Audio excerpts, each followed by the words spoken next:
Ketika nama Jeffrey Epstein muncul di media, banyak orang langsung fokus ke nama-nama elit di balik isu tersebut. Tapi tahu nggak sih, ada isu yang lebih penting, yaitu eksploitasi perempuan dan anak yang ditopang oleh uang dan kekuasaan. Dan untuk memahami betapa seriusnya kasus itu, kita perlu melihatnya bukan sebagai kejadian tunggal, tetapi sebagai bagian dari masalah global yang lebih besar.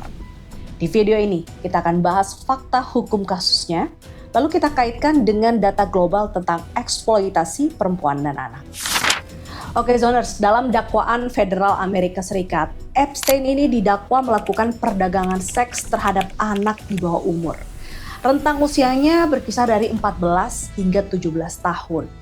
Dan tahu nggak sih, secara hukum jika korban ini berusia 18 tahun, maka tidak perlu adanya bukti untuk membuktikan bahwa mereka ini dikategorikan sebagai sex trafficking. Karena anak secara hukum tidak bisa memberikan konsen hukum yang sah. Kasus ini juga menunjukkan pola yang sangat sistematis. Perekrutan berulang, pembayaran uang tunai, korban diminta merekrut korban lain, dan ini berlangsung bertahun-tahun. Dan atas kasus ini, Ghislaine Maxwell yang merupakan tersangka divonis 20 tahun penjara karena membantu proses dari perekrutan anak-anak di bawah umur ini. Sekarang kita lihat gambaran global. Menurut laporan United Nations Office on Drugs and Crime, sekitar 79% korban trafficking untuk eksploitasi seksual yang terdeteksi secara global ini ternyata adalah perempuan dan anak perempuan. Anak-anak ini menyumbang sekitar sepertiga dari total korban trafficking. Dan menurut International Labour Organization dan Walk Free Foundation, ada hampir 50 juta orang hidup dalam kondisi modern slavery secara global. Dari jumlah itu, sekitar 27 juta berada dalam kerja paksa. Sekitar 6 juta orang dipaksa dalam eksploitasi seksual. Mayoritas korban eksploitasi adalah perempuan dan anak perempuan. Data ini juga menunjukkan bahwa eksploitasi seksual itu bukan kasus yang langka. Ini industri ilegal bernilai miliaran dolar per tahun. Dan kasus Epstein ini adalah salah satu contoh yang terekspos ke publik. Tapi secara global banyak kok kasus serupa yang nggak bisa masuk headline atau mungkin ditutupin.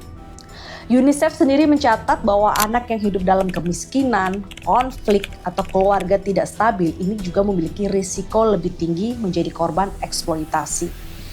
Faktor risiko meliputi ketimpangan ekonomi, kurangnya pendidikan seksual, dan literasi digital di zaman sekarang ini itu juga menjadi salah satu faktor. Ada juga yang lagi ramai grooming online, dan kasus Epstein ini banyak berasal dari mereka ataupun korban yang memiliki latar belakang ekonomi sulit. Artinya apa nih, Oke Zoners? Kerentanan ekonomi sering menjadi pintu masuk eksploitasi. Dan ketika kita bicara anak perempuan, ada tambahan faktor gender. UN Women mencatat bahwa ketimpangan gender secara global membuat perempuan dan anak perempuan ini lebih rentan terhadap kekerasan seksual dan juga perdagangan manusia. Eksploitasi jarang dimulai dengan kekerasan langsung. Grooming adalah proses manipulasi yang halus.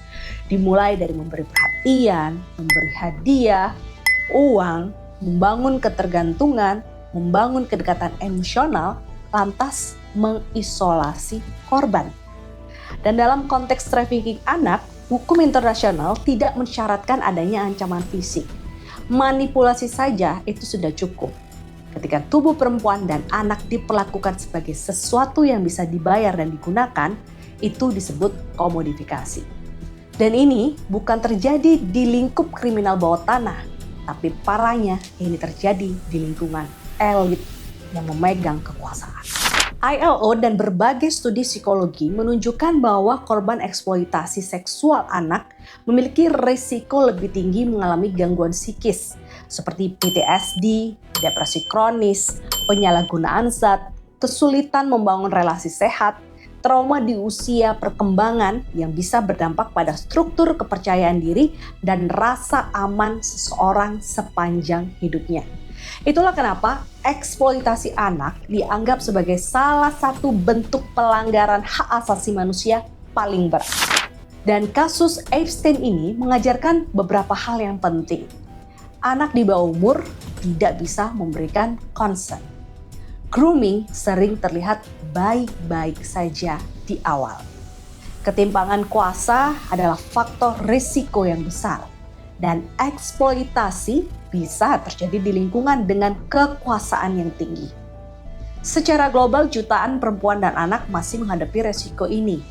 Kesadaran publik adalah bagian penting dari pencegahan tersebut. Dan kasus Epstein bukan hanya cerita tentang satu individu. Ini adalah refleksi dari masalah global. Eksploitasi perempuan dan anak yang diperparah oleh ketimpangan kuasa, uang, dan sistem yang lambat bertindak. Data menunjukkan bahwa ini bukan isu kecil, ini isu struktural. Dan semakin kita paham cara kerja dari grooming hingga trafficking, maka kita semakin bisa melindungi generasi kita.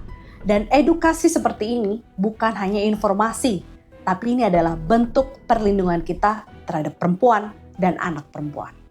Cari berita selebriti dan lifestyle yang lagi viral. Di sini tempatnya. Yuk subscribe, like, dan share. Oke Zone Vibes. All the vibes you need.